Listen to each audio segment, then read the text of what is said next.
stable. And we had to identify specific sectors within government, which obviously were going to help us bolster to where we're going to get into. So one of the sectors, obviously, not one of the sectors, among the sectors were that of mining, which obviously is our mainstay in Zambia. That's what we're known for. After our colleagues from Chile, we're talking about agriculture because we've got close to 4 million hectares of arable land or thereabout. We're talking about tourism. We're talking about manufacturing, commerce. We're talking about ICT, energy. Those were critical economic sectors that we felt were really, really necessary to actually get us back onto the rail. Now, specific to tourism, and just to answer your question more directly, the key issues that we made sure that we needed to drive over a period of time were very simple. Number one, to get the numbers into the country. Now, we all know, yes, tourism for a very long time was known as a Cinderella ministry. It's just one of those ministries where anybody and anything can do. Entertainment. But then we need to make sure that we monetize entertainment. For the last 4.5 years, people are calling me Minister of Entertainment, and I liked it. And I'll tell you why. Because in that entertainment, people were spending. In that entertainment, the destination was becoming more and more attractive. So we had to make sure that we increase the numbers. We inherited 500,000 tourist arrivals as of 2021. With the initiative that President Hakainde Hichilema and his then cabinet put in place was to ensure that we need to grow the numbers. Slowly but surely and gradually by 2025, end of 2025, we exited at 2.4 million international tourist arrivals. We increased the numbers of domestic tourism from a measly 300 to now we're north of 500,000 over a period of time. Now, all those were critical issues that made sure that we needed to make the destination known. Furthermore, we made sure that we now started looking at how do we monetize these particular arrivals. Next thing, we start to look at the revenue aspect. Now, people need to understand that this economic sector itself called tourism is the same sector that eventually, or rather invariably, allows us to get more money for the same CDF that we're now growing, which we picked up from only 1.6 million to now 40 million.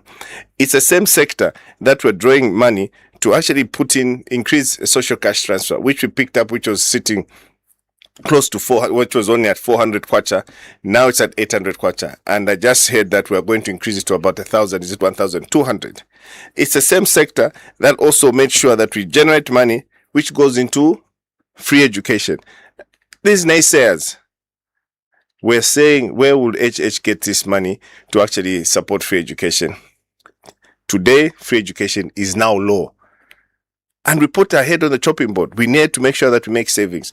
Other than making savings, obviously, we had to make sure that we generate more money. And that's how now you see that we're taking tourism from just a Cinderella ministry to a sector that is going to be generating close to $1 billion per year. Those are the strides that we've made.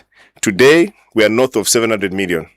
We are almost getting to $1 billion. Come 2031, we'll probably be talking about a different story altogether. The next issue that we're talking about here in the sector of tourism is we're talking about infrastructure.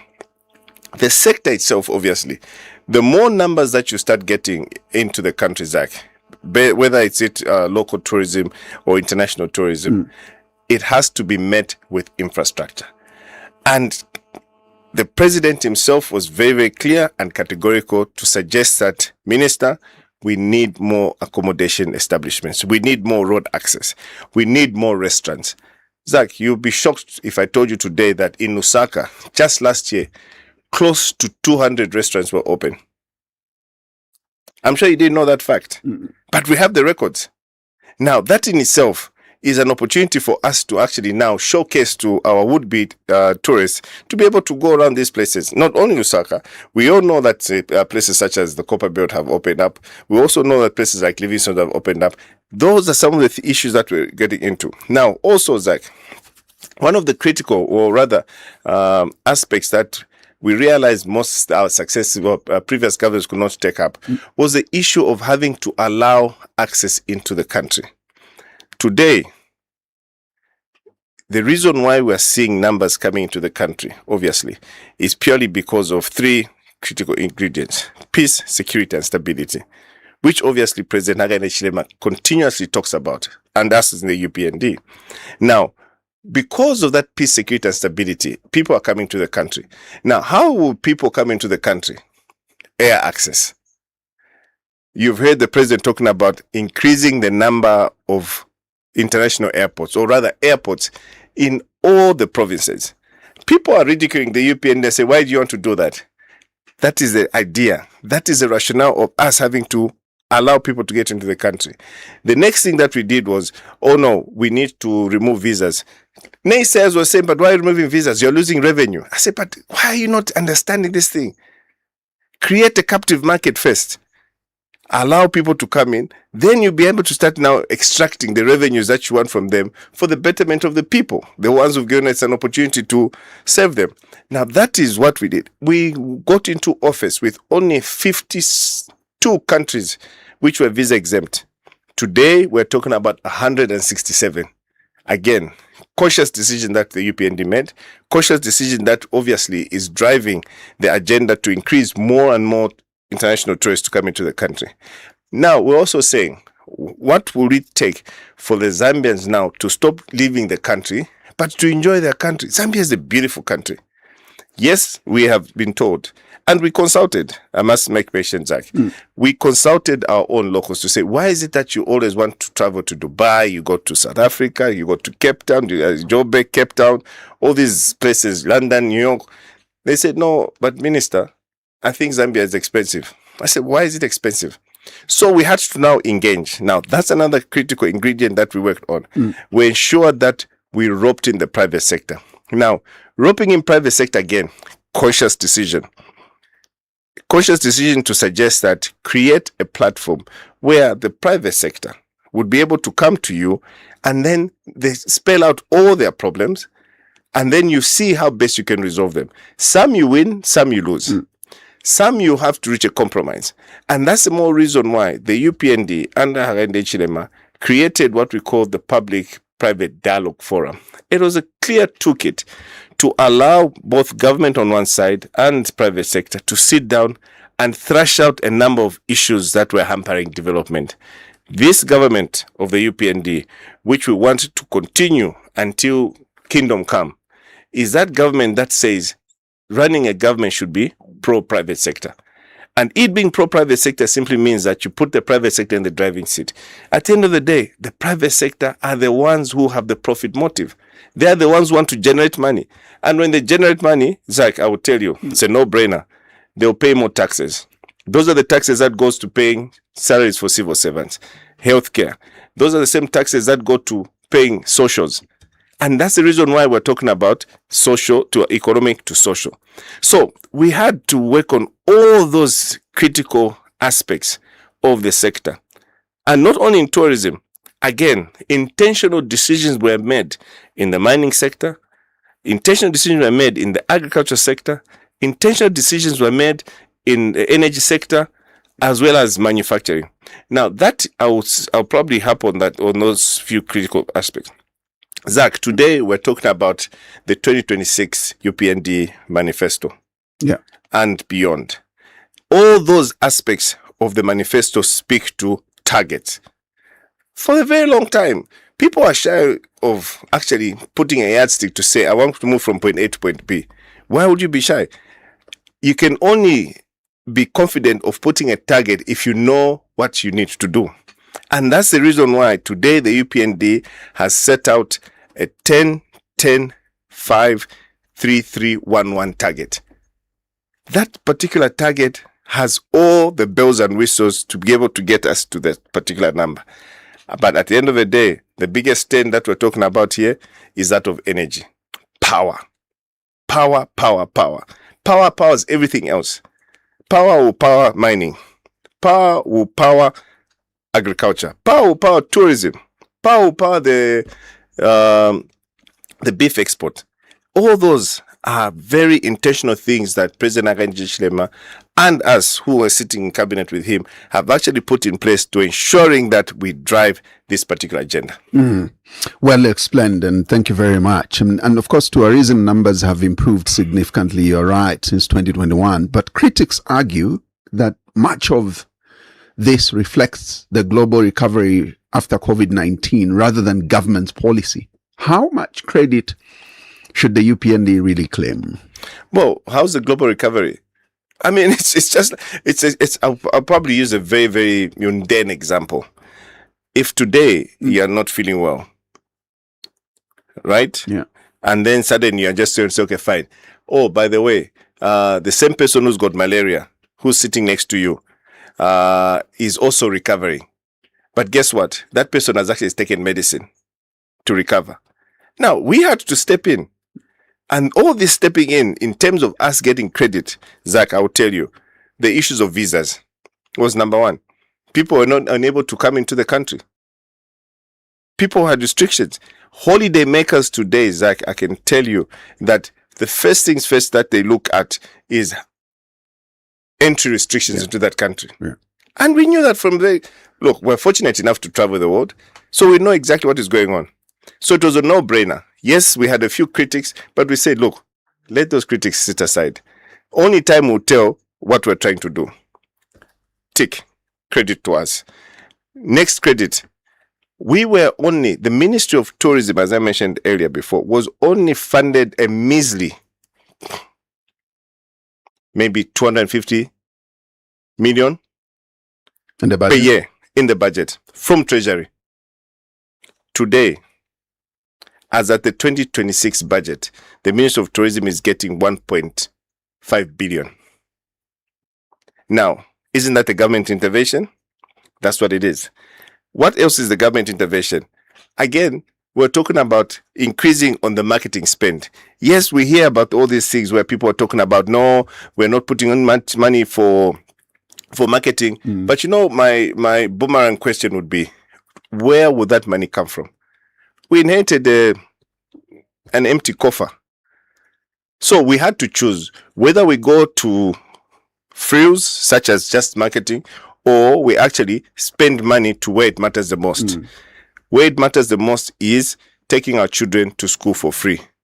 Where it matters the most is feeding our children at school. Where it matters the most is creating more desk space, more classroom blocks. So that's what we did. But over a period of time, from the 200 plus which we were getting from Treasury to 1.7, we realized that we can actually extract more value spending onto the sector, which is tourism, so that we generate more money. And that is the rationale behind it. So anybody who would sit back and say, look, things don't just happen. It's not, it's methodical. President has always mentioned it's methodical. It's not just abracadabra. No, we sit in that cabinet. I can tell you that cabinet is a hot kitchen. Critical decisions were being made. Yes, sometimes we don't agree with each other as cabinet ministers, but at the end of the day, there has to be consensus. And the consensus, yes, collective responsibility, but we have to come back and report to say, oh, by the way, my colleague Zach, that matter which we agreed on, this is the result. And they're already seeing it. And that's the more reason why today, when we're talking about being methodical about the things that we're doing, it's a step-by-step kind of arrangement. And that's the more reason, Zach, what I'm saying, what we've built over the last 4 years and 10 months in office as UPND is something that we need to now move to the next level, to the next 5 years, up to 2031, to be able for the Zambians to now to see the real benefits. I did make mention before on one radio station to say, this is when now you're going to see a land of milk and honey. And that is definitely coming. People just need to be extremely patient and understand the methodology that is being implemented by the UPND. Right. But then beyond the statistics, how many sustainable jobs has tourism, actually created for ordinary Zambians? Fantastic. And I like that question. I'm happy that you raised that. So we, as government said, we're going to grow the numbers. The president has said we need to move in to 5 million international tourists by 2031. And that number is, I can tell you, Zach, is right in the horizon. But then the domino effect of increasing the numbers to 5 million is one, we need to now start seeing the revenues going up. And hence me talking about the $1 billion economy. That's one, tick the box. The next is now the real jobs. What are the real jobs? In fact, before the jobs themselves, now that we are going to be spending more money, now we've created what we would call an enabling environment in the tourism sector. So we're getting more and more investors to come in. Zach, today I can tell you, as the last time I was sitting in that Ministry of Tourism, there were so many chain hotels that you've never heard before. The Ritz, the Club Med, the Four Seasons. All these big hotels are looking out for opportunities to build in Zambia. But guess what? Fortunately or unfortunately, there's a specific area that they want to build on around the Victoria Falls. Now, so look, it's a catch-22. Yes, we have to grow the Victoria Falls area. Yes, we have to build nice luxury accommodation, nice restaurants. But then again, on the other side, there's the whole conservation aspect of the heritage site. We need to keep it as pristine as we possibly can for generations to come. We can't be enjoying this pristine environment and then our great-great-grandchildren will just see concrete jungle. No, we won't be able to do that. But we have to find a way on how we can now curate products that will be able to sit in there. So the president is saying, allow more investment to come in.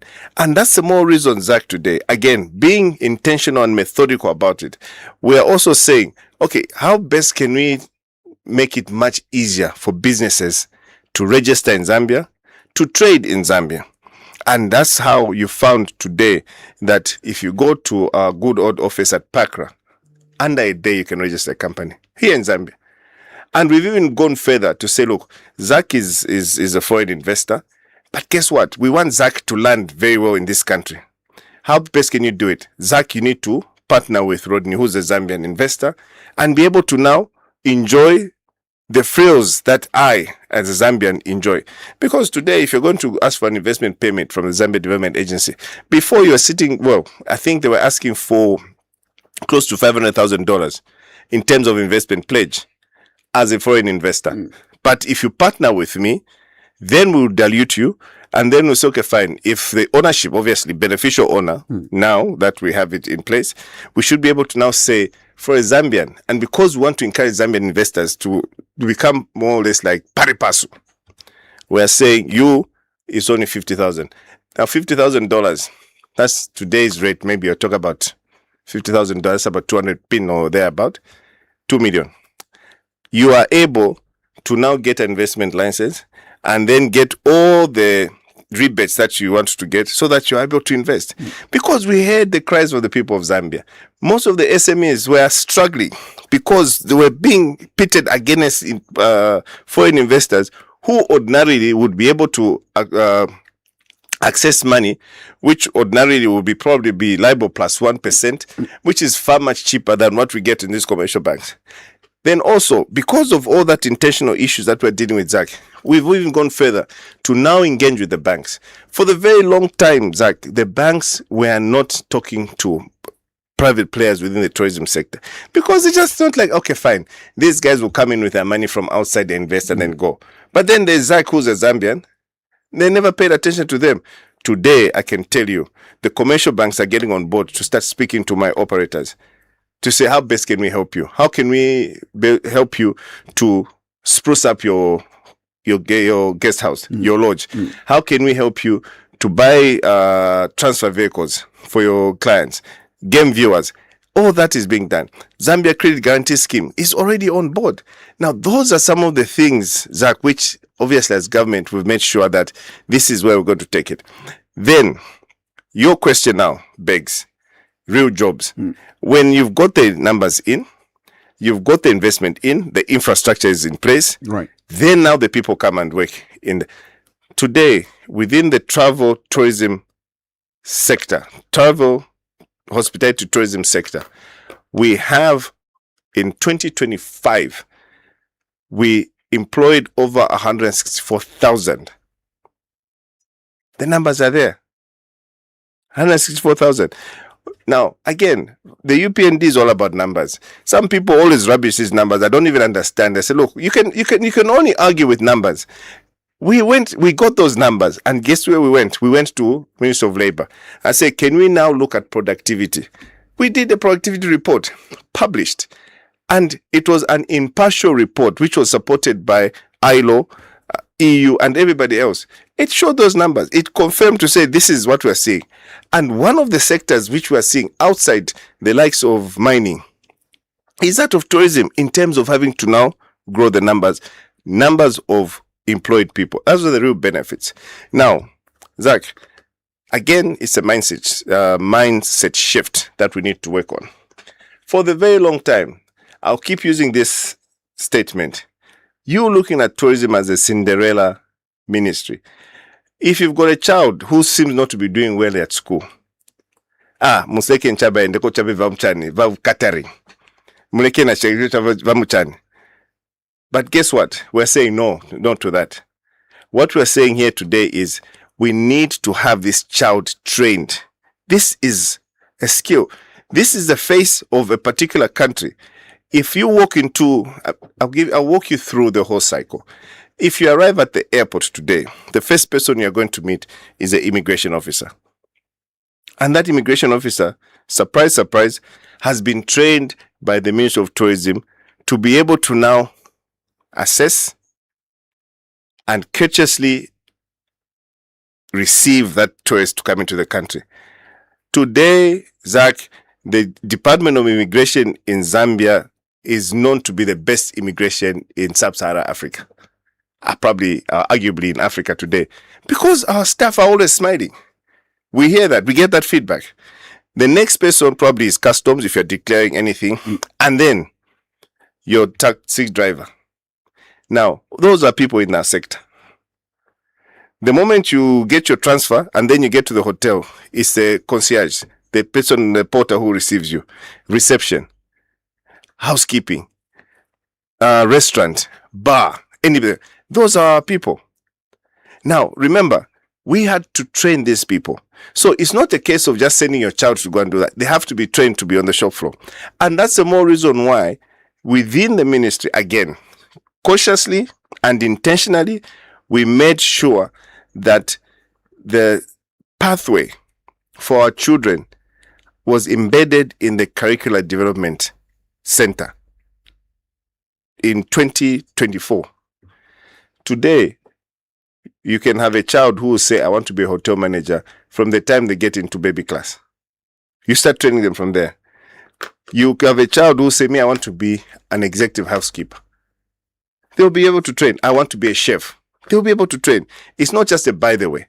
So because of that, you actually see that in the next 5 years, Zach, these cohorts will now be more and more self-regulating to a point where now you'll be able to know to say, even that child who you just sent through to say, I just want to, oh no, this child is not good in mathematics or whatever it is, sciences.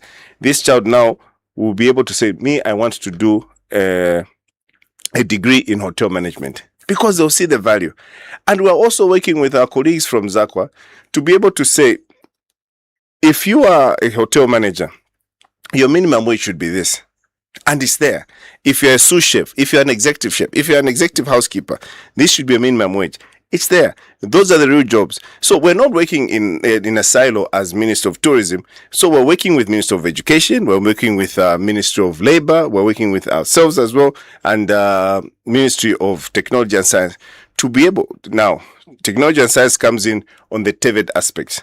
Today, you may have heard us talking about lifelong skills. And again, Zach, the people of Zambia need to understand that it's not everybody who can be a doctor, not everybody who can be a lawyer, not everybody who can be an economist, but this is a child who just wants to be a welder. And that's the reason why we're saying the TVET skills need to be embedded. So if a child is not good at sciences, please leave them alone. If a child is not good at mathematics, leave them alone. All we just need to do is let them get skills, lifelong skills, which will be able to now, in fact, those ones are able to even employ their friends almost immediately. If I'm trained as a bricklayer, I'll employ somebody as a Dhaka boy. If I'm trained as a welder, there will be a guy who will be my helper. I will employ a guy to be moving my metals from one point to the next, and I'll be an employer. So, in terms of real jobs, Zach, I can safely tell you that yes, the real jobs are there, but what you are going to see in the next 5 years is actually the real value. Yes, I have heard there are issues pertaining to casualization in the sector, but guess what? It all goes back to the same issue where us, the parents, will just be able to send a child who has no basic skills about the sector that they're in, and then just say, oh no, but they're not paying them the right price, or they're only being used for 3 months and then they're let go. But again, it's for us to ensure that this child now understands to say, this is their career. This is how they need to move it. They need to be passionate about it. We'll handhold them. Again, in terms of handholding them, that's what we're telling parents. Go to your ward chairman. This thing is for free. If I told the child now has no skill, let them access CDF. And that's, look, I have channeled in my former constituency. I can tell you that I was sending children to Libes. A number of them are out there. Now they've got their trade certificate, which is fantastic. I encourage other parents today. Don't just send your child to go and work. They will not have the skill. Let CDF pay for it. The government of the Republic under Haji Chilema will be able to pay for them so that they're able to get that trade certificate. Now, the Northern Circuit has been a laughing stock, really. And I would want to know what tangible progress has been made in developing that particular circuit and other less developed, tourism destinations in Zambia. If I'm going to be a little bit political, I'll probably even say, why don't you ask Brian Munduwile, who used to be provincial minister of the Northern Circuit? He was provincial minister for the Northern Province. What is it that he did do today, which he claims he's going to be able to do as president? Now, I will tell you, we have what we call in the Ministry of Tourism. Government has what is called the Zambia Tourism Master Plan. And this is a master plan that speaks to how we are going to grow the tourism circuit within Zambia over a period of time, up to about 2031, actually. Now, what is there is that we have what we would call emerging markets, and then we've got what we call developed. Livingstone, which happens to be the tourist capital, is actually a developed destination, but not to the extent of which we probably want to call, yes, it's a tourist town. Then we've got the Northern Circuit, which is emerging. Today, Zach, I can tell you, government, in the UPND era, now, we made sure that, obviously, first point of call was to open up Kasaba Bay. For a very long time, you having to access Kasaba Bay, Zach, you have to use the Porokoso Sama Road. Now, on that particular road, we managed to get some money. We thought that money was enough, but we looked at the stretch. I think it's about 80 kilometers. Then we said, no, maybe this requires another tranche of financing to be able to do it. But what we have done now, in terms of opening up the Northern Circuit for tourism, quote unquote, is first of all access, the road network itself.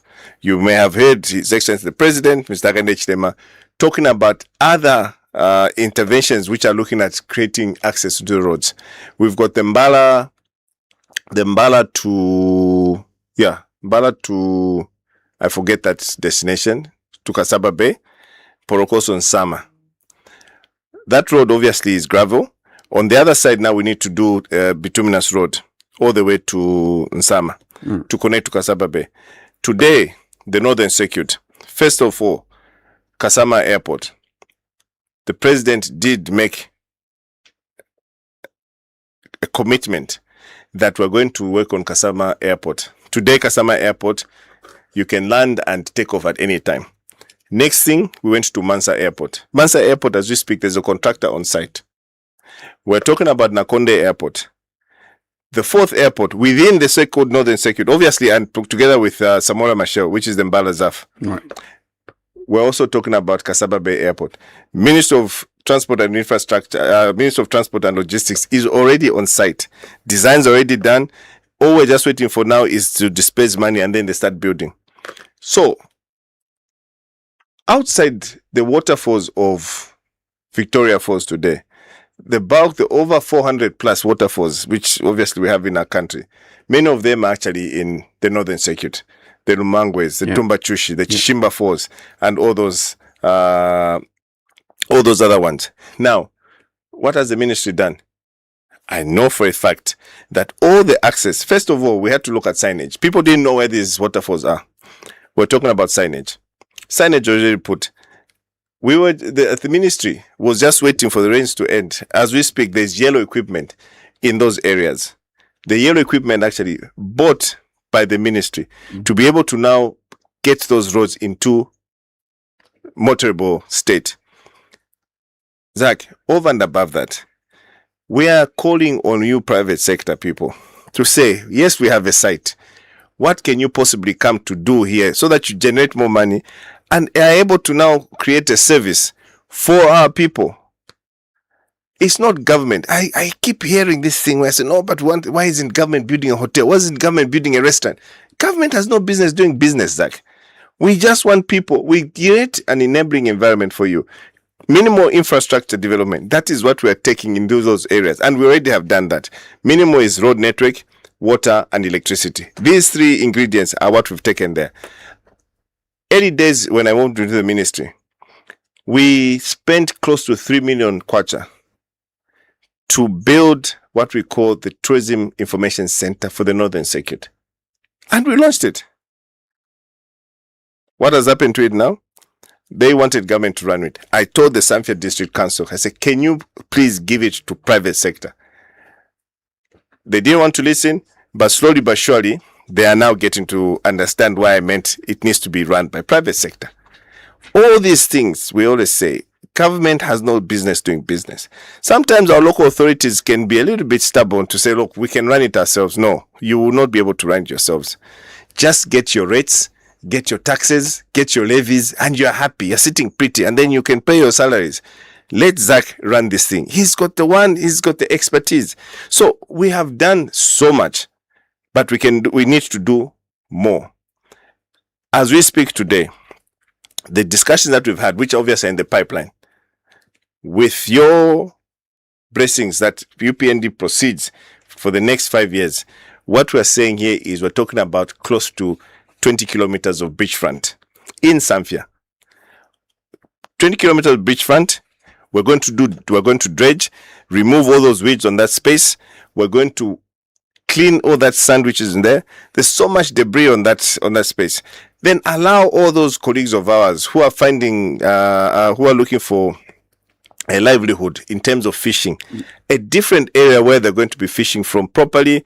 We put them a jetty where they'll be docking from so that this other area is only left for tourists. That is in the pipeline.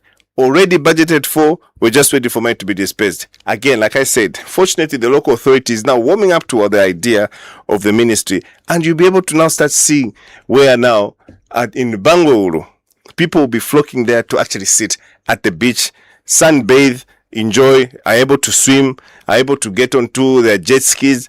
That is the plan. Chishimba Falls, the second most visited waterfall. If you go there today, we are already partnering with ZESCO because there's a Chishimba Falls power station where we're now going to generate more power again from that power station in partnership with KFW. What are they trying to do now is to ensure that we also add the tourism aspect to it all. That is the Northern Circuit. So, Jack, give HH another mandate. Then you'll be able to see what's going to happen around the Northern Circuit. Now, do you have any list of countries, for example, that you're expecting to have this ambitious 5 million visitation into this country? Like specific ones, and can you also quickly, because it skipped my mind at some point, I should have asked it as a follow-up question.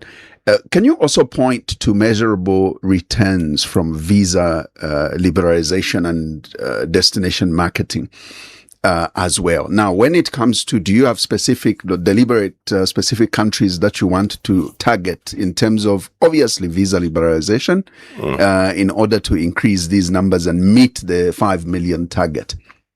Okay, so what you need to understand, Zach, is that in the UPND government, we have what we call source markets.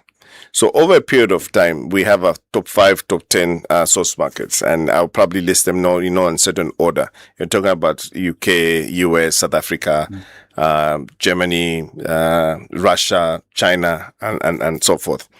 Now, as we speak, in terms of spend, look at the likes of China, which recently obviously opened up visa restrictions. 1.5 billion citizens of China. Of that 1.5 billion, on average, the tourists out of China, traveling the road, Right. is probably sitting at about 400 million. Quick and dirty math. If I only get 1% of that, just 1% of 100 million,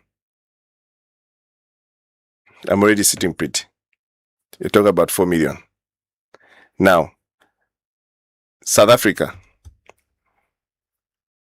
US, UK, Europe, if you talk about Europeans, you talk about Germany. Those guys travel. As I mentioned earlier, 5 million by 2031 is just here, right on the horizon. If you look at how we organically grew over the last 4 years and 10 months, you can actually tell you that by maybe 2028, 2029, we would have already hit the 5 million mark. Now, in that whole grand scheme of things, requires that we make sure that we've done the first thing. First thing is to remove visas from all these countries, from 52 to 167. That's a sweetener. The next thing that we need to do is, how easy is it for them to get to your country? We don't have direct flights.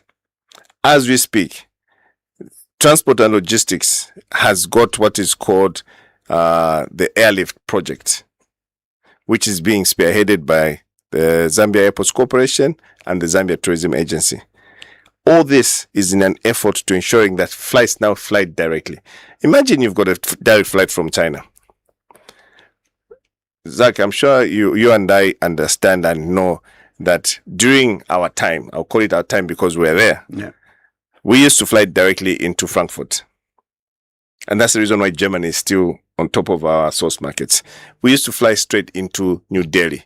We used to fly straight into London. We used to fly straight in all these destinations that we're talking about today. So we want to go back to those glory days. So that's the conversation we're having. Now, the airlines today have become more sophisticated and more demanding in the sense that you will not just be able to just fly to a route. No. You need to find the infrastructure ready. Airport infrastructure is number one. Again, I'll use this opportunity, Zach, to just demystify the myth which suggests that landing rates in Zambia are expensive. No, we're not. We're probably one of the cheapest. No, the issues of jet A1 fuel. Yes, we understand. Jet fuel is like a yo-yo. It moves because obviously it's dollar quoted. Yeah. But if you're talking about landing fees, zero. Speak about jet one. Then, once that is done, we get these airlines now to be flying directly into the country. The more you start seeing these direct airlines flying into the country, then now you see that your numbers will start going up. Now, those are some of the issues that we're talking about. So the airlines are saying, we want to see airport infrastructure, we want to see hotels, we want to see healthcare system in place. We also want to understand your visa regime. Yeah. We currently, as we speak, we're ticking all those boxes. Security, we're ticking the box. So give us another mandate. Now you'll be able to now see actually how now these things are actually moving in place. Now, to go back to your question that kept on eluding you. Have we lost money? Yes, only momentarily. But then, we're not just sitting idle to say we're just opening up our country. What are we asking for now? And that's the reason why our colleagues from Ministry of Foreign Affairs and obviously Home Affairs are saying, can we now look at reciprocity? So just because I don't allow, I don't restrict China from coming in, you also should not be able to be restricted. You should be able to go in visa free. Again, sir, during our time, we never used to get visas to go into the UK. But guess what? Dynamics changed. I remember, at least I was young, but I know for a fact that I one time went into the UK without a visa. Why? Because there was that reciprocity. But because now times have changed, there's more crime and people are becoming more and more aware of it. So they are very cagey about the whole thing. Red listing. So there's various categories. Again, the Department of Immigration is tirelessly working. This time around, with the way we're working, we used to work in silos before. Now it's an open thing, which the left hand knows what the right hand is doing. Immigration would actually come to you to say, look, Honorable Minister, we've seen that there's a lot of, let's say, Russians coming to the country, applying for visas. Maybe it would be a good thing that we open up this thing so that we get more and more of these people coming in.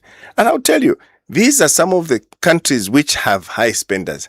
But we're not saying, or rather suggesting, that we're going to drop our guard and lose all the mighty security to just allow people to come into the country. No. Priority is safety over our people. So if there's anything that will threaten the security of our people and our country itself, definitely our colleagues from the Home Affairs will be able to red flag it, and then we deal with it. But yes, the next step that we need to work around with the 167 countries is to make sure that we have reciprocity. So what are we doing in terms of the fact that there's a checklist that most airlines, which you've referred to, that you must have sufficient hotel capacity, airports, roads. Are we working towards sufficient hotel capacity, airports, roads, trained tourism workers, I think, which you mentioned, and wildlife resources to accommodate the 5 million tourists whose UPND is targeting to get? Absolutely. I mean, as I mentioned before, Zambia is ready for business, open for business. We are encouraging, as Zach, again, this thing is in public domain. If you walk to the Ministry of Tourism today, for the very first time, the Ministry of Tourism has what is called an investment guide in the tourism sector. Now, what that simply means is you as an investor, be it domestic, foreign or local investor, are able to be shown a site to say, oh, by the way, we have a site at Mundawanga. This is what we want to see at Mundawanga. Are you able to invest in it? Yes, we would have already done all the approvals for you, and then you just go and invest. We just want to know how deep your pocket is, and it ends there. And that's what we're doing. So what we're saying here is, how ready are we to accommodate the 5 million? First of all, we've invited you, the private sector, you, the Zambians, first right of refusal to come and invest in the sector, number one. Second checklist. Now that we realize that we need more boys and girls, more feet on the ground, on the floor to services tourists, we are saying, can we train our children now? It should not just be as a by the way, but as a core. So they create core competencies within the sector itself. And I can tell you today, our school on Church Road, it's called HCTI now, which used to be called Fairview today. Yeah. Zach, I would like to invite you to go there. The faculty team is on point. The teaching aides are on point. Everything that speaks to us having to create a cadre of boys and girls who are able to service the 5 million tourists. Infrastructure, as government, what we have pledged as a UPND is to take minimal infrastructure in all those tourism development areas. Water, road, electricity. That we will take. So that it's ready. Look, I can't take you to a site to go and develop Mundawanga, and then you have no road access. And then you have to pull power for yourself. And then you have to pull a water line for yourself. We'll take it for you there. So that you can take your 10-ton truck for Riverside there with relative ease. You can take your blocks there with relative ease.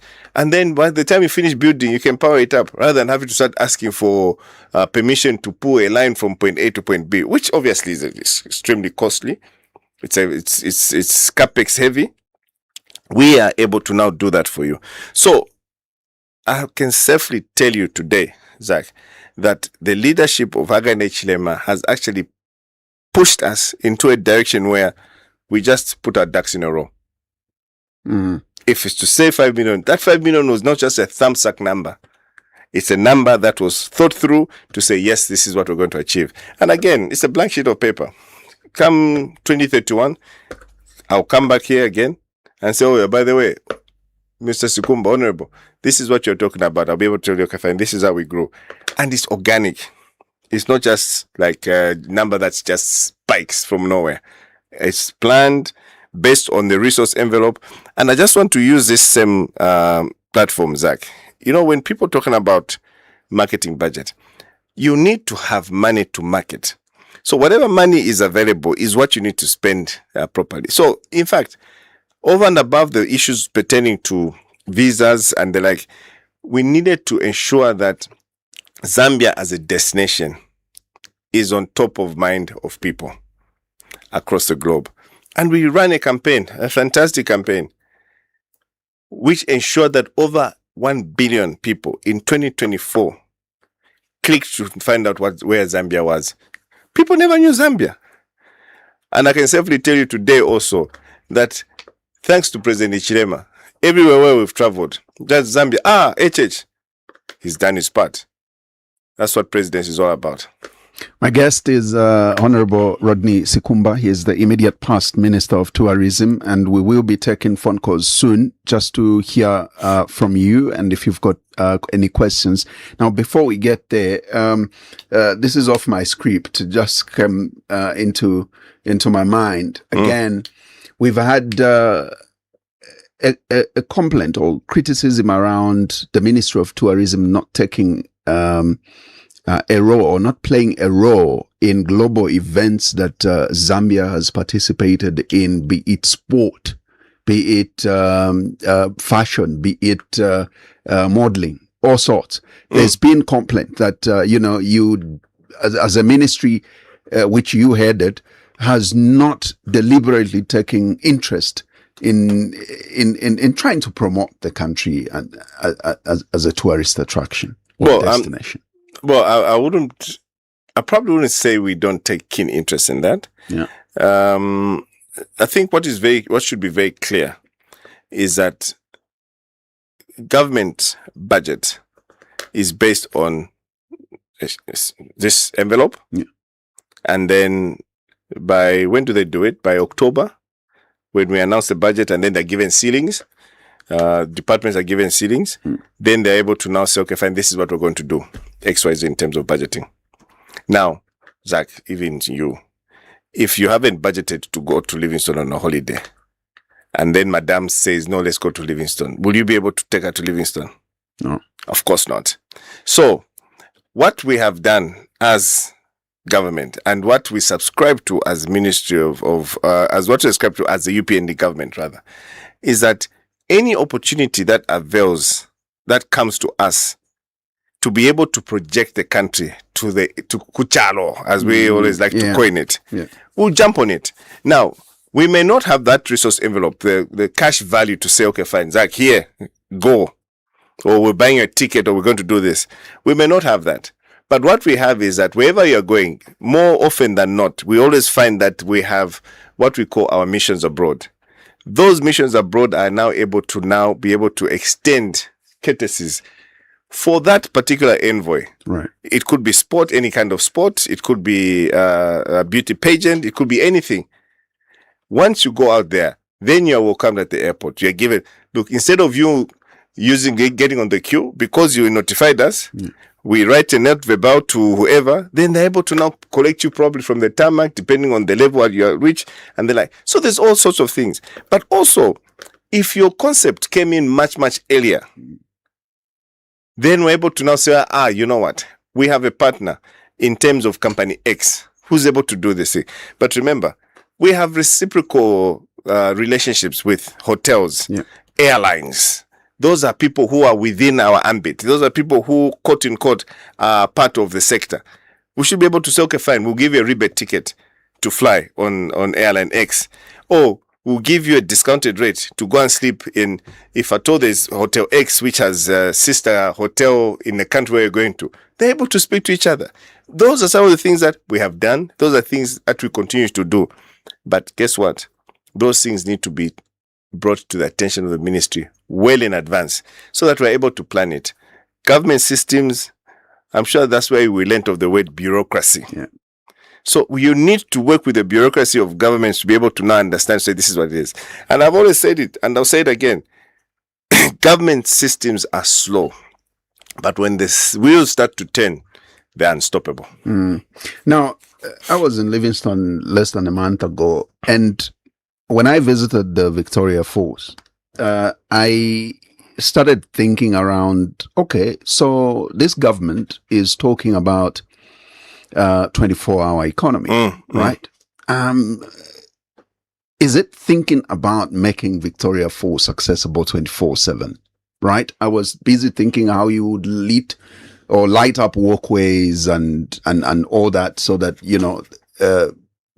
tourists can enjoy that, even the night scenery of it. Any plans to modernize or indeed innovate around that, considering we are pushing the 24-hour economy?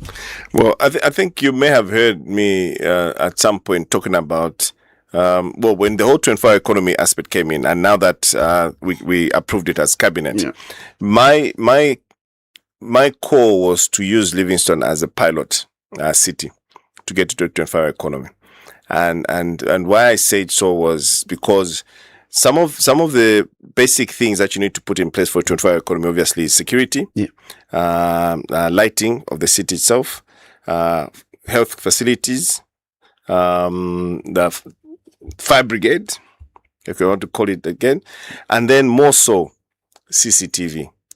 Now, I can tell you today that one of the towns in Zambia that seems to have all those in place is Lusaka. I don't know if you've noticed that Lusaka has CCTV cameras in the city. Yeah. Now, as UPND, we're pushing for that. The president was in Livingston on Monday. And what we said, and what he actually publicly stated, is that he's going to push more infrastructure that will now catalyze tourism, which invariably will grow, which will now actualize the 24-hour economy. The only thing that is missing in Livingston is the CCTV. Now, again, the Minister of Tourism is already in talks with a cooperating partner to be able to put those in a specific catchment area, CBD. If you walk to Livingston today, Zach, I'm sure you drove in the night, you probably had your lights off because it was very bright along the way. We had we deployed in excess of 900 streetlights, and we're going to do more. The road construction, township roads are being worked on. That is all in place. Now, to go to the Victoria Falls, suggesting that we light up the Victoria Falls, not a good thing. We can't light it up because the flora and fauna thrives in that environment. There's certain insects that can only pollinate certain trees when it's dark. If it's going to be light all the way, you actually see that rainforest will die. Now, I was thinking like you at some point. Oh, yeah? I was with you, Okay. but I'm no longer with you. All right. That falls should be as dark as you possibly can. The only thing that we want to do, which I'm proposing as UPND to push this agenda, is to bait the would-be tourists. How are we going to bait the would-be tourists? One thing you don't know, again, which I'll tell you, that we have internet within the rainforest. So this time around, we want to be showing you real-time activity in the falls. So we're going to put cameras there. So you can just get onto a specific site and you're able to see the level of the falls, if it's high, if it's low, if it's what, so that if you're traveling there, you're able to know. So it even works out okay. Now, naysayers would say, no, but people will not go to the falls because they've already seen it. But look, technology today is changed. If you've got Google Pro, I can tell you can see real time anywhere. Yeah. So today we're saying, if you're now saying, okay, fine, we're going to the falls. Okay, I'm about to go to the falls in this afternoon. How is it looking now? Do we have a rainbow? You can quickly go there. So because we have to embrace technology, and believe me or not, the ICT sector is fast growing. And I can tell you, Zach, if you don't embrace it, you'll be left in the BBC world. You need to work with technology. So for the falls, I'm sure you're very happy. You saw the barricades. It's much safer. It's the walkways are much cleaner, very defined. Only thing that we just need to do now is to create more activity within the rainforest so that people stay in there, as opposed to where we just see people just walking, get wet, and then they're out. What we want to see now is people getting in there, get immersed, and people will be staying there for 2-3 hours and spending money right in that rainforest. This is the special edition of the Burning Issue here on 5FM Radio. We also live on BMTV and, of course, the social media platforms, 5FM Radio Zambia, as well as BMTV Zambia. And we will be taking your calls. Our guest is Honorable Rodney Sikumba. He is the immediate past Minister of Tourism. The numbers you'll be calling us on, the number is 0955-221515. That's the number you will call us on if you'd like to come through. Once again, 0955-221515. Now, let's pick this call because we already have it. Good morning, or rather good afternoon. Bueno bwanje.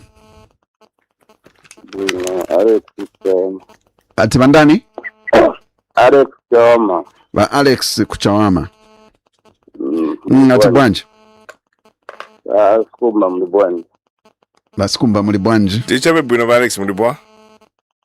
Uri bwino nangu sister agree na vamene mukamba. Tenti kichana agree ba Alex nilipo. Titi sister agree ba CGF mwamene 7 mwamene funiko 7 because my total 1.8 to 40 million.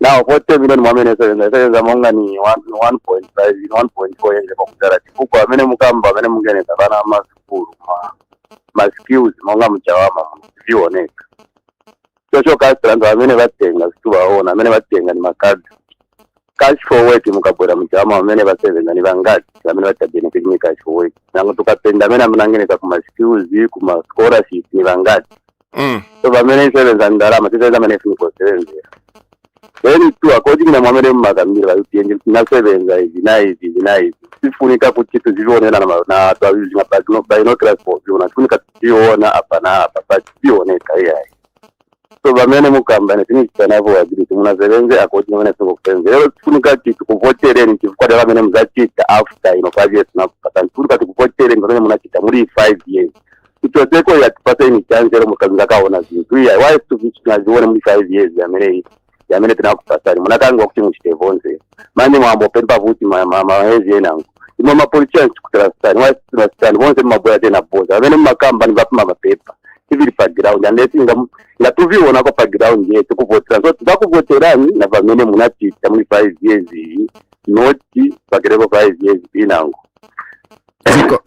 ziko Alex.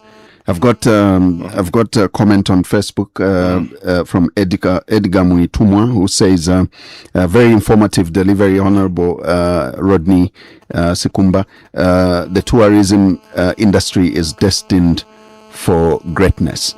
We'll take another call. Good afternoon. Welcome to this special edition of the Burning Issue.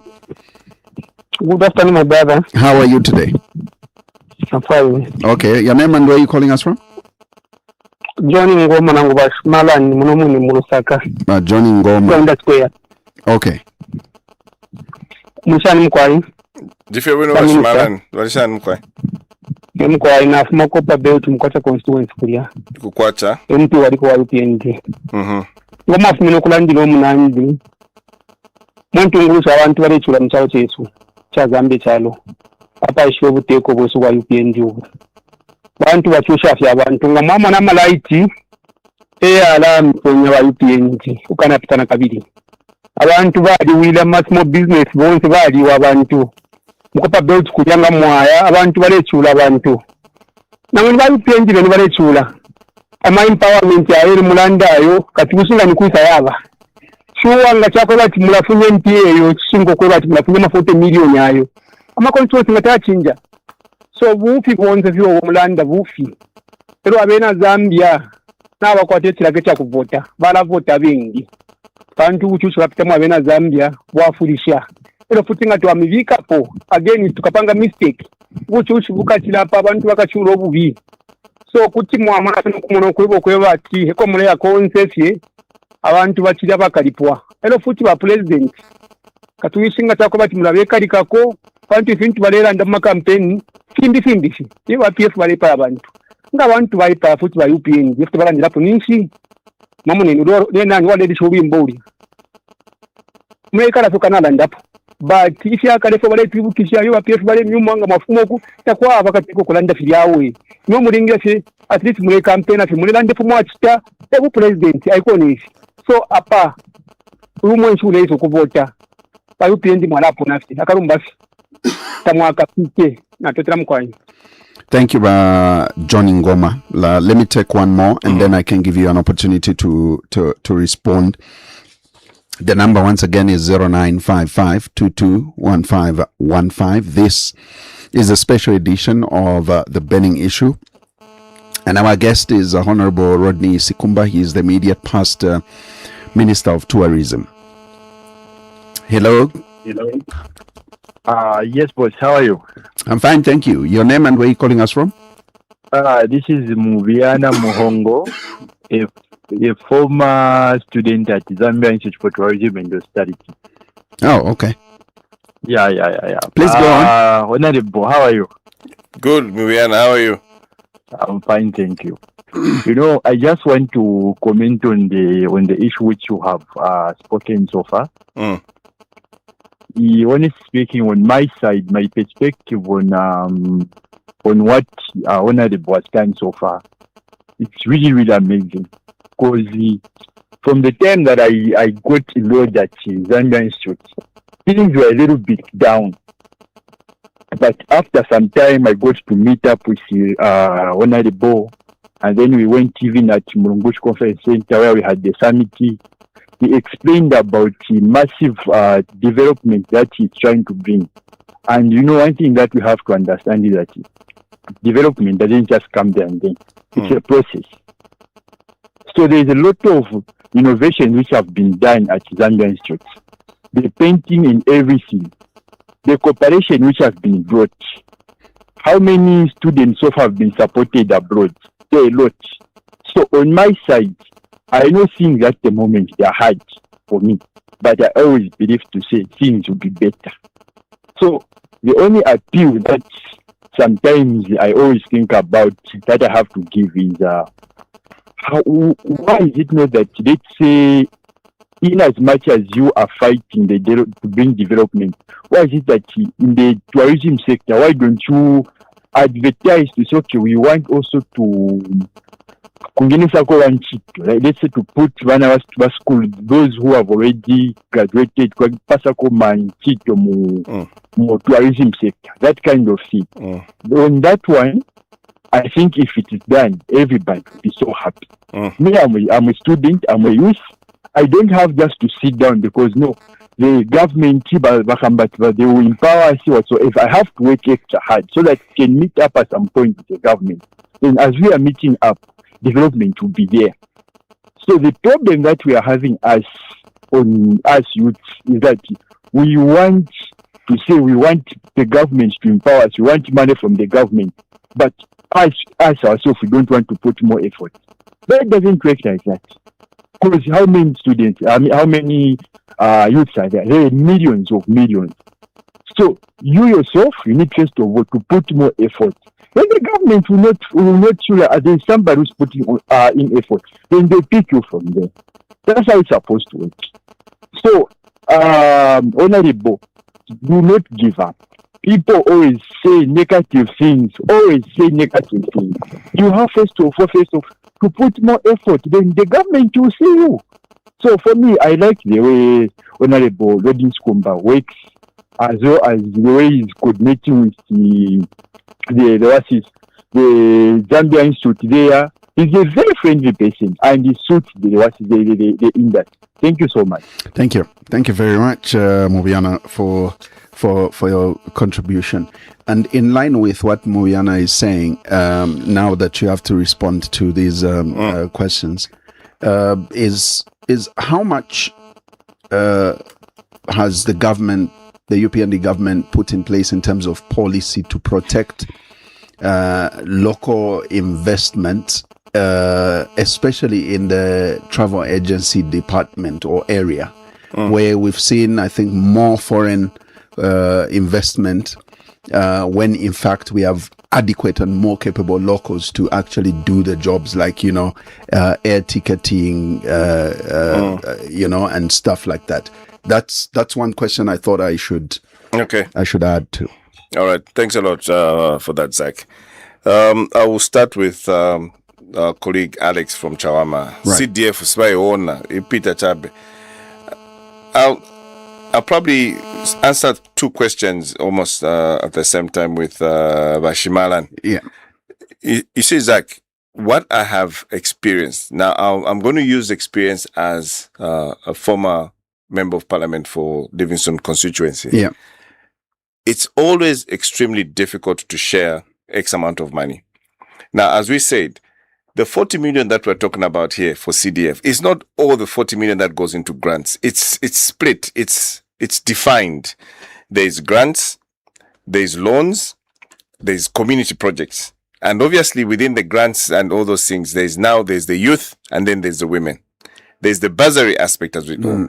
So it's very important. I found it extremely difficult to put together people to say, colleagues, this is how you can access CDF. Now, you will realize that the rules surrounding CDF obviously mutated over a period of time, And because we realize that at the first tranche, CDF is our flagship project. I'll say that. Yeah. And it will continue being a flagship project because President HH said, move money from Lusaka and take it to the polling station. And that is exactly what we did. So we moved this amount of money from Lusaka, which was the control nerve center, to these respective constituencies vis-a-vis the polling stations, so that the people who actually voted for us into office become masters of their own destinies, so that they're able to decide on where they want to take that money. Zach, I can tell you today that the CDF guidelines are very clear. If you're going to say community projects, we send out notices. Colleagues, we want community projects in each ward. Then the ward itself will say, okay, if tifuna museo hapa, if tifuna hospital, tifuna school, they're the ones. It's not even the local authority. It's not even me, the area member of parliament, to choose. It's the people themselves.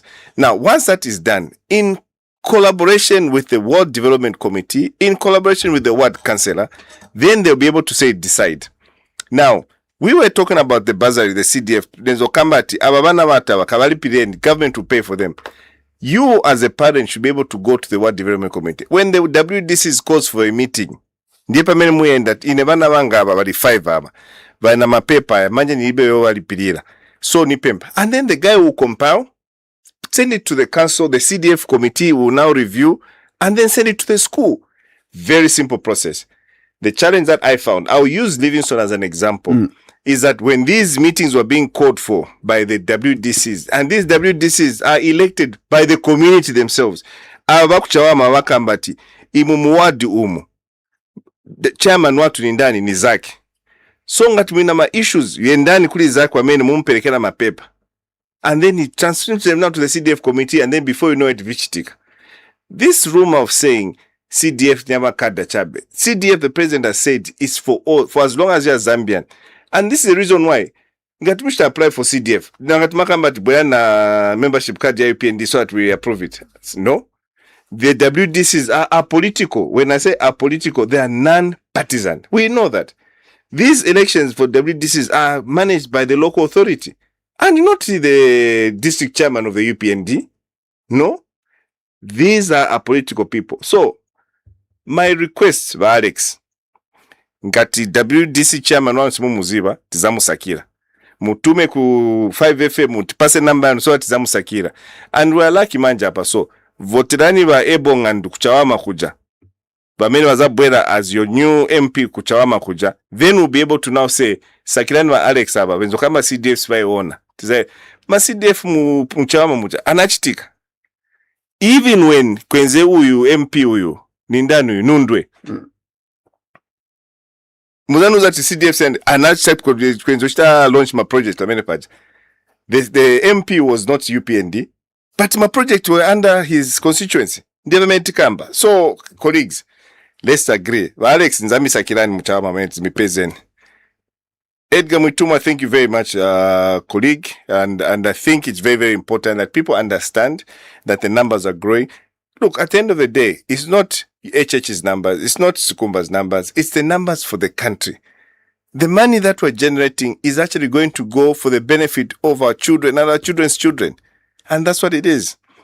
Vashimalan, Kukwacha constituency, Nafut, I agree with you. You should all understand, and I'll say this, Zach, in all honesty. As Zambians, we went to sleep. We never put in anything in infrastructure, in terms of power infrastructure. Only when this dreaded drought hit us did we realize that this reliance on hydropower is going to eat us. With our ambition of putting in more 3 million metric tons of copper, we need more power. 3 million metric tons of copper, Zach, today I can tell you it needs about 8,000 megawatts of power. 500,000 irrigation as our target. We need to irrigate 500,000 hectares. It would require power. But with the hydro that we're having here, it won't work. And that's the reason why today, I can tell you, we're powering up solar. Just last week, the president was launching the Chisamba 200 megawatts solar PV. In Livingston today, we're powering up a coal plant and yet another solar plant. All those, in the last 4 years and 10 months, because we realized that this thing is not happening, alternative sources of power outside hydro now, we're talking about increasing it to close to 1,000 megawatts just in this period. By 2031, with you supporting us and with the grace of God, we should be able to hit 800 megawatts, 10,000 megawatts that we're talking about. So, Vashimalan, Twami Papata. Yes, I would liken it to what Alex of Chawama mentioned, to say empowerment issues are not seen by everybody else. But I think, again, empowerment, Vashimalan, goes to those people who get to apply. Ngata much to apply, empowerment teti monek.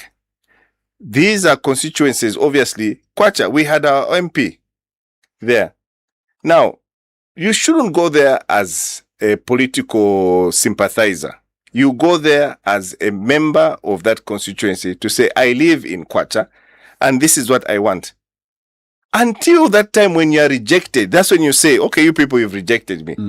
But if at all we check, Vashimana and Kuchek Ngangamalista kona apply, because we never just say, if you have a pay by UPND, that's not correct.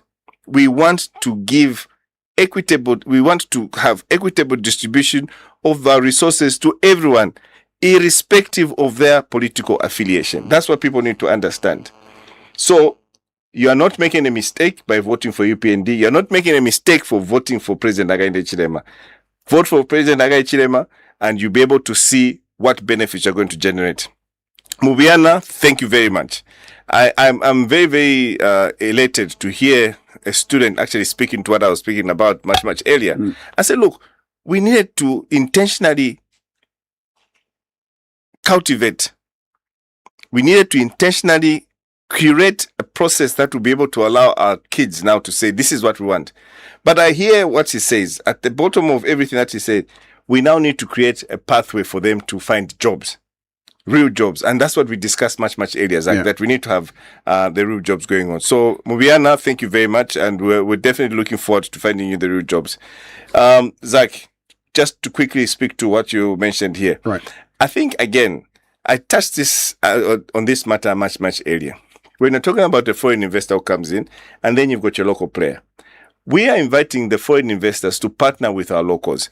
The issue today and the cure, I can tell you now, that will deal with this matter of travel agents coming in to say, look, they are not competing very well with the locals. Investors, yeah, foreign investors. It's all about beneficial owner.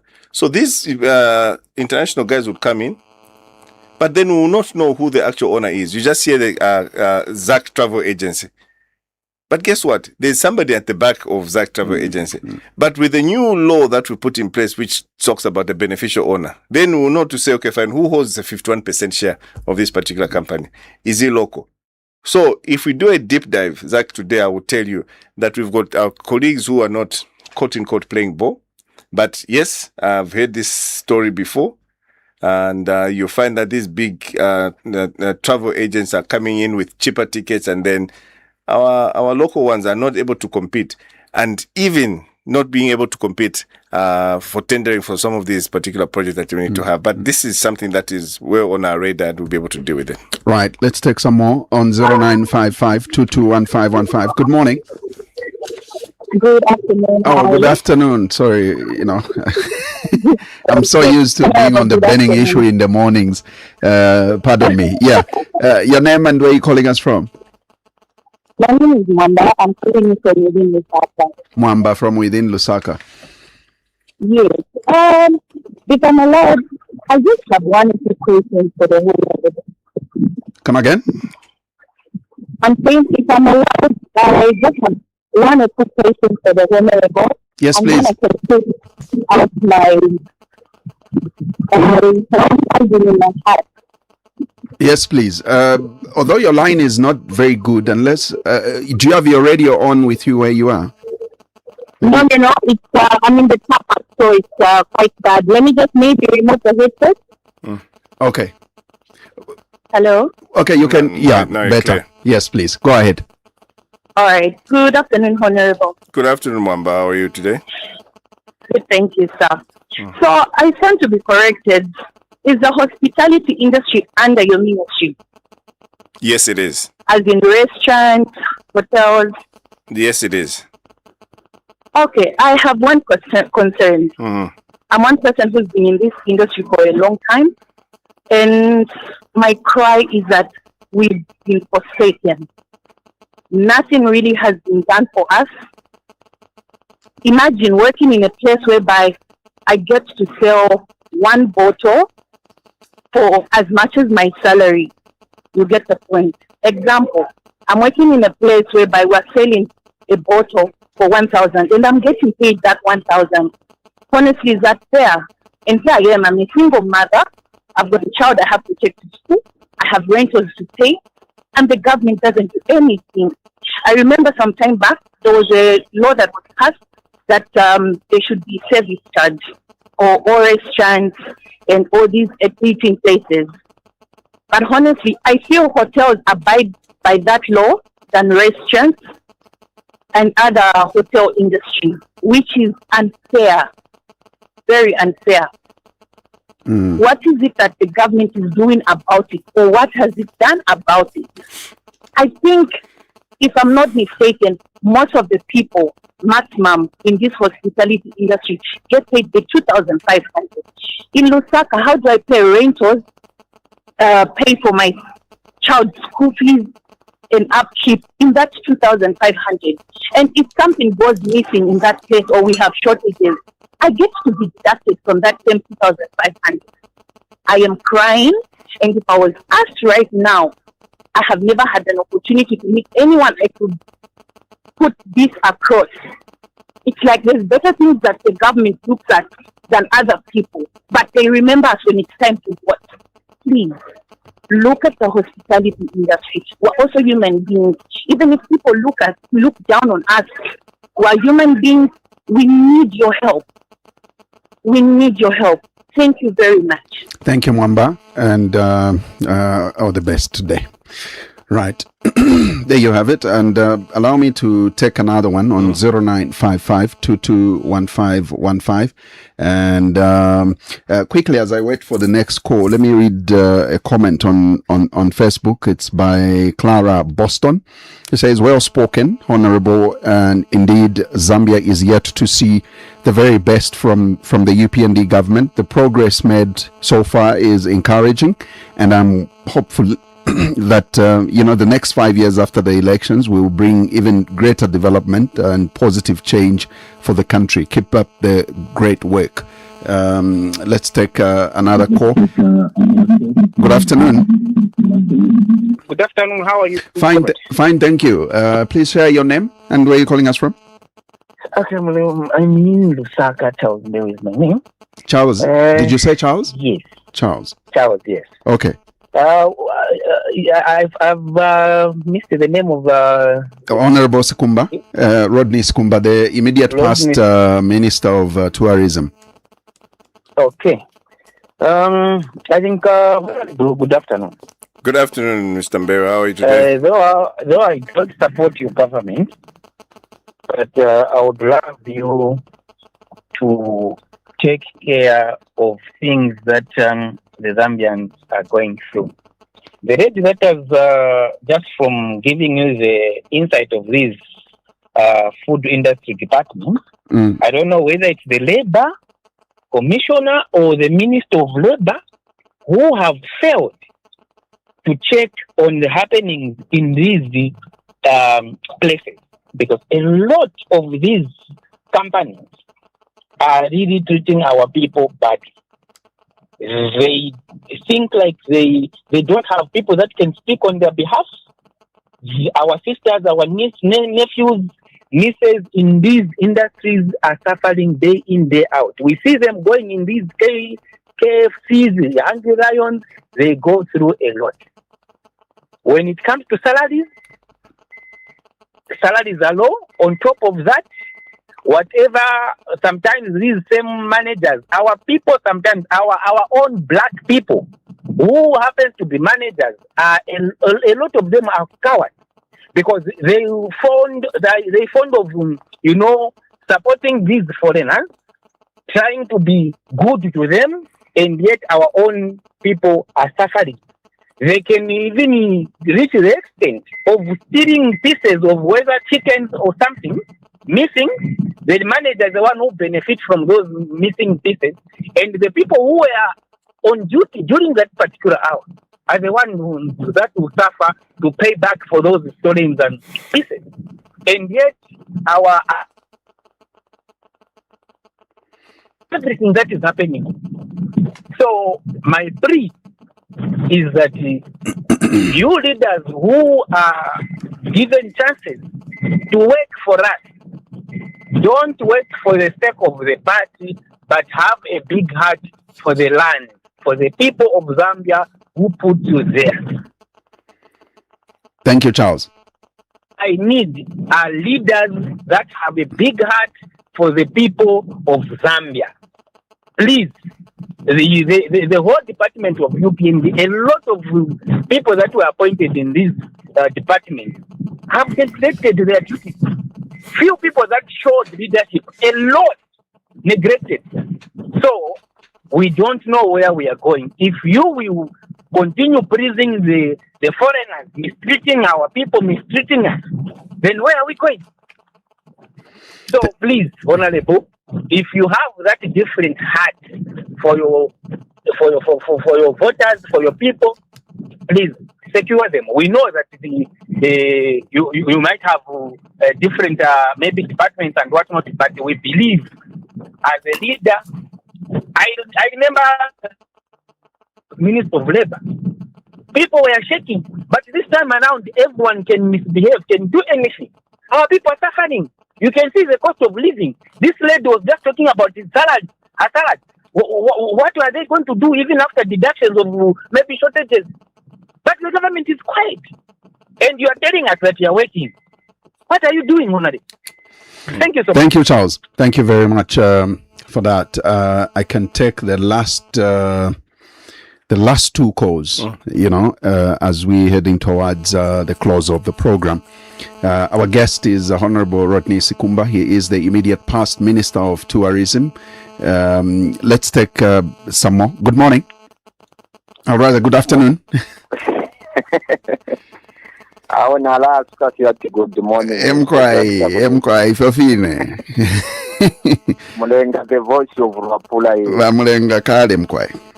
How about Kenstava Karamba? I Rapuro, Kuno, Tipoku. Mkwai.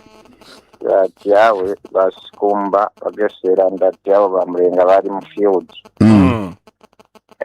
Tekulano Afechai Mutown, Yorimbuba in Baba.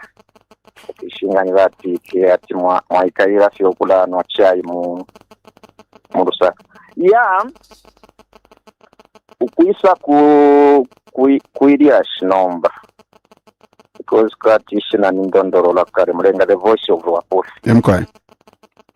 emkwai ngana tinchika tekuleba because kuleba kwena labor section twalikwatako problem ishirenga ni government ngabantu because icho nachita witness menshi achitapo witness ukweba government yalikwata problem nifwe bofwe bantu fwe bantu alasange ifine tulera ndeba baleba walila baleba baisa pa company pamieno ukweba ati mulande chinka tamulelanda futi ati yonga nalande chinka balantansi enchitu bale mipsho kweba ati na mulipoto kweba ati folama 1500 bosi rwambo kula mipsho nomba imwe sikuti mwafola ma 3000 imwe bosi ni mwamene mulefwena na muntu kwa ati mulewani na mulipota but mulefu okulana problem twakwata mzambia era chintu chimo mwala sanga ati bakwambe enchito tatulolesha takosa amano kuli condition of service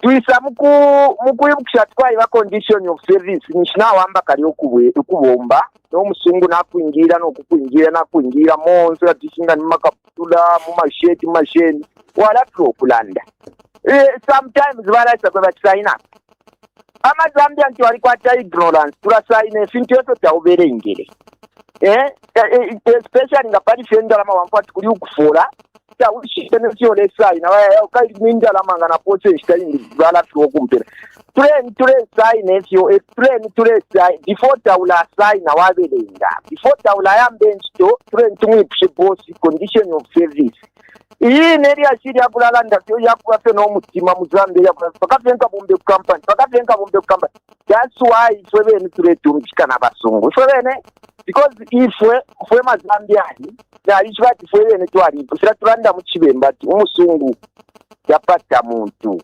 problem yaba kuli capital mulomo walasanga na ngo fwebene mazambiani investor isala ndati aba bantu twala abambira pa 5000 then ngatwamoneze bale bomba era nomba twesa babikirako nangu tumateni walaisa tapukati uyo ine kululu wenu mzambiani isala ndati bazambo kole wachabe mama 5000 yonsa daba bakafola bazasiya nobwera kunchita problem so friend twafuli shop teko Vamlenga twatotela lesa pali omulaba sana totela Tasha. That was our last caller. We would have loved to take more, but because of time. Right. Yeah, please, your reaction. Okay, thank you so much. Voice of Lwapula. Yeah. Vamulenga. Okay, so Mwamba of Lusaka. Just to reconfirm again, yes, the Minister of Tourism Gazette number 1123 does have the overriding mandate to look at all hospitality businesses in Zambia, including that of hotels, guest houses, lodges, casinos, restaurants, and even all these places where you get to work in. And Mwamba, if you are paying particular attention to the program, I think Zach, the presenter, did bring up this particular issue. What benefits are accruing? These numbers are coming in. What benefits are accruing to the real Zambians, real jobs? And I did make an example which suggests that as parents, we'll just be sending our children to say, look, just go vopikirira che. Uyamakonda vopikirira na manzake. I think I was going to my restaurant and the like. But what we're forgetting is, if I'm running a particular business, I'll only pay you what your qualification is. And that is what is very clear. And for us, and I think, again, Mwamba, you should have heard me saying, yes, the sector has actually been earmarked, or rather has been fingered as one that is known for casualization. And I did make mention to say, we want to work on that. How we can only work on that is for each and every one of you who's on the shop floor to get a minimum qualification, a certificate, a trade certificate, which obviously now, instead of you spending your own money, Mwamba, go and get to any of these trade schools. CDF will pay for you. And then once you have that, and that's the reason why I said we are also partnering with Zakwa. Zakwa now even says for a certificate of this sort, the minimum wage should be X. Now, I will latch it to what my colleague, Voice of Lwapula, mentioned. The moment we give you an offer letter, if you like what has been offered to you, you will take it.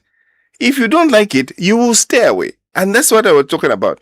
But the challenges that we have found in the sector, and we want to encourage, and I'll publicly state it, get your qualification. Based on that qualification, we should be able to now latch it to the requisite minimum wage. And to just confirm with you, the service charge is there. Now, the rule of service charge, as you may be well aware, is only on accommodation, is only on food and beverage. Now, all hospitality sector are mandated to doing that. So, any of these opportunities, again, it should be enshrined in your contract to say you'll be getting service charge. So, if at all they don't give you service charge, obviously, businesses change.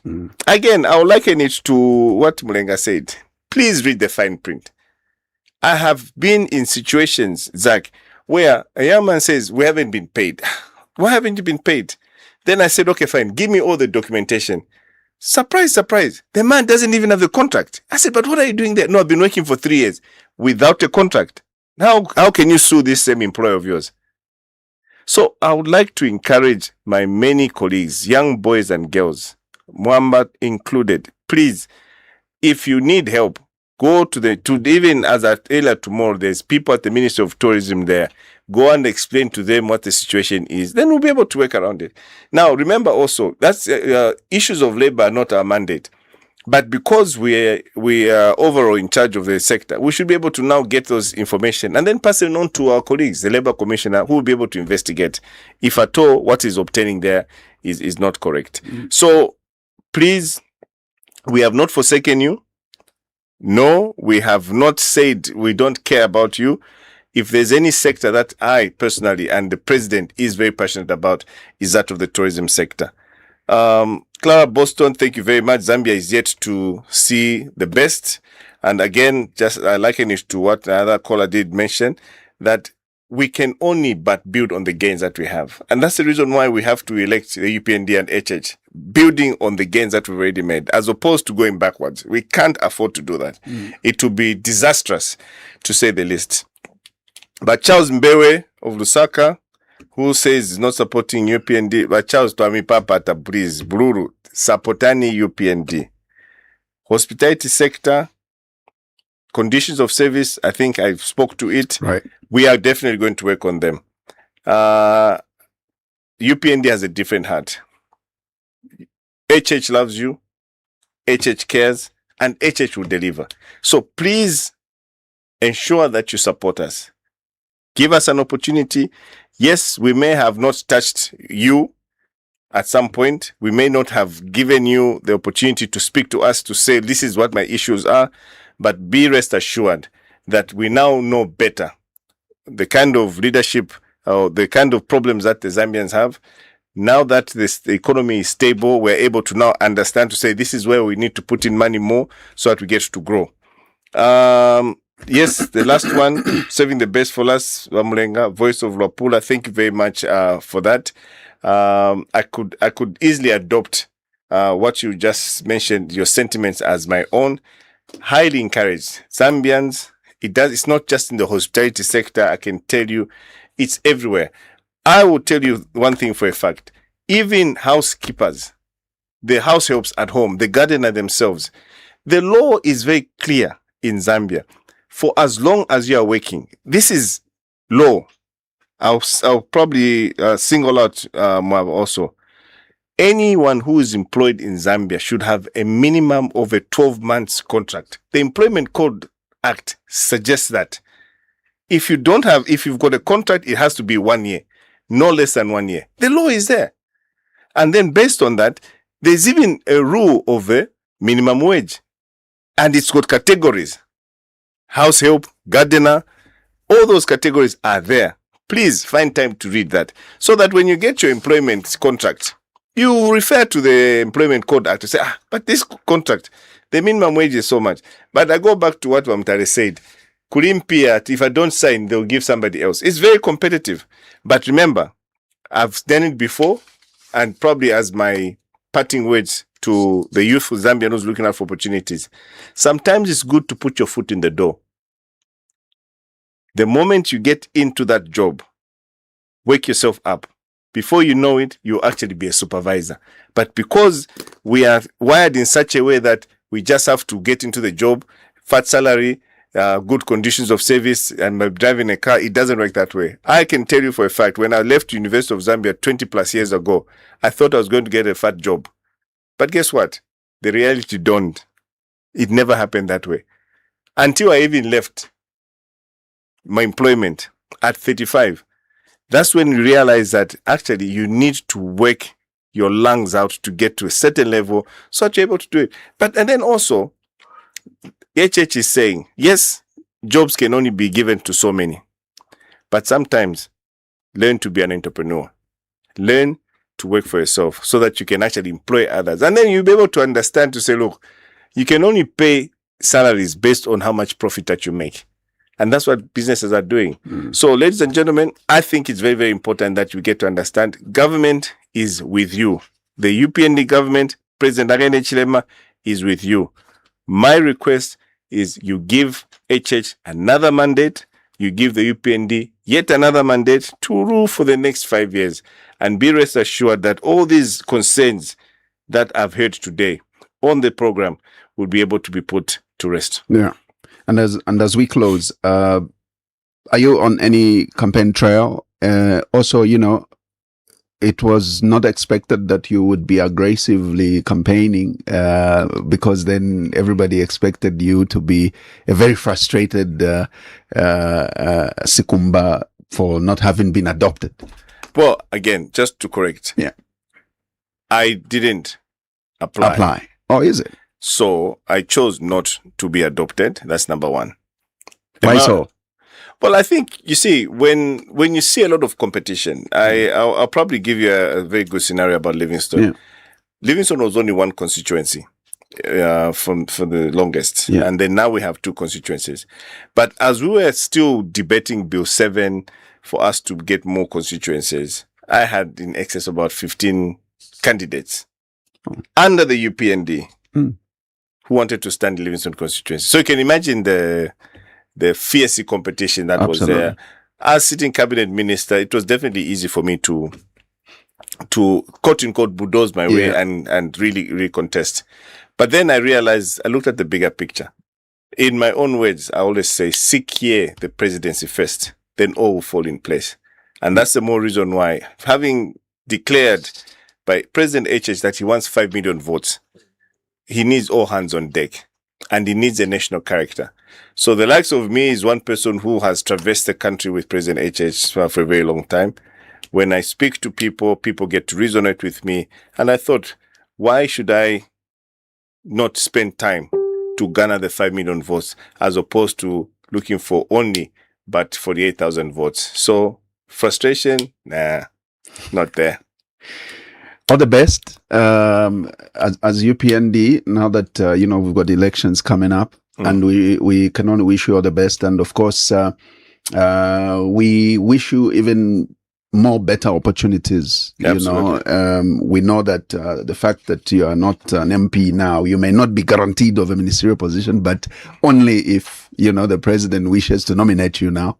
And we wish you all the best in that direction. Fantastic. Thank you very much. Keep praying for me. Go to the mountain. And then we will. Well, listener, thank you very much for having listened to this special edition of The Burning Issue here on 5FM Radio 899. And we also were live on BMTV and on our social media platforms.